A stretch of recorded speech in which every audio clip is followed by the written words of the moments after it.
Day one of our journal. This is Daniel Paul Headland. He is a fine-looking young man who I'm gonna let you take over. Well, I just figured I'd do this journal entry so that basically, I don't know, I can have something to look back on. December 18th, 2007. Well, the long-awaited doctor's visit finally came today. Daniel was diagnosed with cancer on Thursday. Although it was a little overwhelming, we were all very calm and felt at peace. We know that we could never do this without the help of our Father in heaven, and we are so very grateful for all of your prayers on our behalf. I remember as soon as he said the words, "You have cancer," I just dropped my head and started crying, and hung up the phone after talking with him. He told me it was a stage 4. Well, they didn't know at that time it was a type of bone cancer. I hung up the phone and turned around and realized my wife hadn't heard any of that dialogue between me and the doctor. So Melanie was looking at me, and she saw the tears coming down my face, and this caused her to, of course, start crying, and I had to sit next to her and tell my bride of 3 weeks that her new husband had cancer. The first time, as our world was kind of spinning out of control, it was real easy, I think, to right away realize that I'm not really in control of what happens to me. It's Heavenly Father. April 29th, 2008. We met with my doctor today to find out the pathology results of the tumor. Well, the results are in. My tumor was 100% dead. July 15th, 2008. Well, we've all been praying for a miracle, and it is unfolding. I'm sitting here watching Dan sleep, and I'm overcome with gratitude that he is here with me. Sometimes I wonder if I would have had this much joy every night from just watching him sleep if Daniel had never gotten sick. Anybody that is a cancer survivor and that still goes in for scans can relate to this. You go in, and it's like you enter this revolving glass door, and it either spits you out on one side of it, or you're safe for another 3 months, or it spits you out on the other side of it, where you're not safe and you have to do more treatment. February 18th, 2010. Daniel's cancer has returned. Dan and I went home, and immediately my reaction was, what lesson did I miss? Or what did I fail to do last time that I need to do this time? Then my wise husband reminded me that sometimes tests are not about passing or failing. Heavenly Father is not sitting up there with a checklist and pen while we're enduring a trial. I know that there's no such thing as coincidence, and everything has happened for a reason. I know that the purpose of coming here is to grow and learn. March 11th, 2011. They found cancer in my lungs for the 3rd time. I remember reading the scriptures on one occasion, and I was reading the story in the New Testament where the Savior is asleep in the ship, and there's a tempest that comes up, a big storm, and his apostles are worried that the ship is going to capsize and that they'll all drown. And so they awake the Savior and they say, "Master, carest thou not that we perish?" And I stopped reading right there, and I thought to myself, carest thou not that my wife and I want to start a family?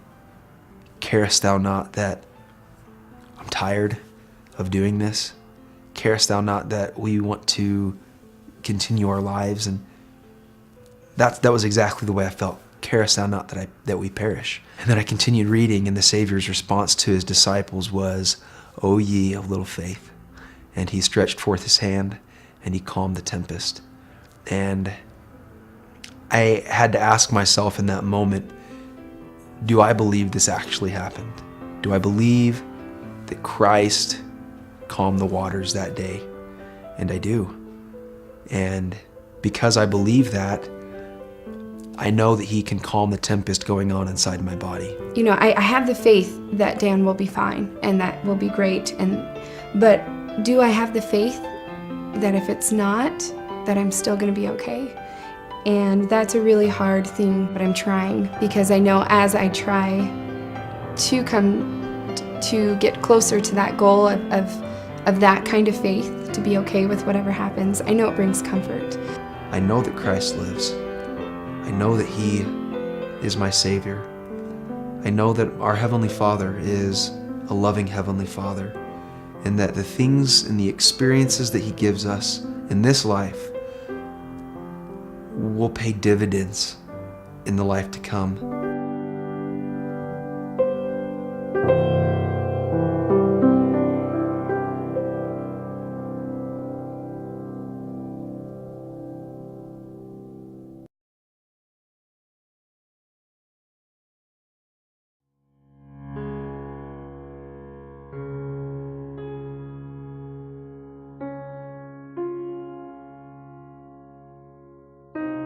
Many of the trials and hardships we encounter in life are severe and appear to have lasting consequences.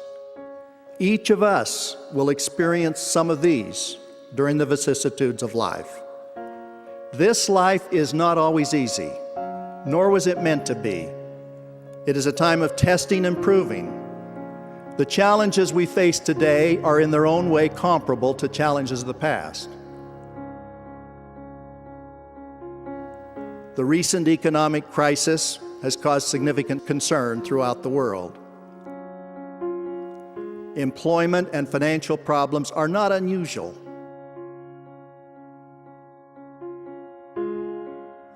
Many people have physical and mental health challenges. Others deal with marital problems or wayward children. Some have lost loved ones. Addictions and inappropriate or harmful propensities cause heartache. Whatever the source of the trials, they cause significant pain and suffering for individuals and those who love them. We are aware that many who are listening to this conference are experiencing trials and hardships of such intensity that the underlying feeling in their hearts as they approach our Father in heaven in prayer is, "Hope you know I'm having a hard time." Think of the Savior in the Garden of Gethsemane during the atonement process, suffering agony so great that he bled from every pore. His cry to his Father included the word Abba. This might be interpreted as the cry of a son who is in distress to his father. "O my Father, if it be possible, let this cup pass from me. Nevertheless, not as I will, but as thou wilt." I testify that the atonement of Jesus Christ covers all of the trials and hardships that any of us will encounter in this life. At times when we may feel to say, "Hope you know, I had a hard time," we can be assured that He is there, and we are safe in His loving arms. When our beloved prophet, President Thomas S. Monson, was asked on his birthday this past August what would be the ideal gift that members worldwide could give him, he said without a moment's hesitation, "Find someone who is having a hard time and do something for them."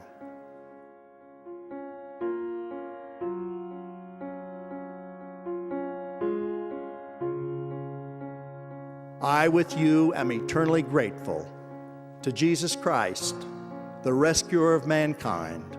I bear witness that He is the Savior and Redeemer of the world. In the name of Jesus Christ, amen. I have come to understand how useless it is to dwell on the whys, what-ifs, and if-onlys, for which there will likely be given no answers in mortality. To receive the Lord's comfort, we must exercise faith.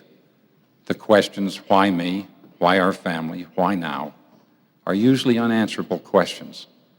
These questions detract from our spirituality and can destroy our faith.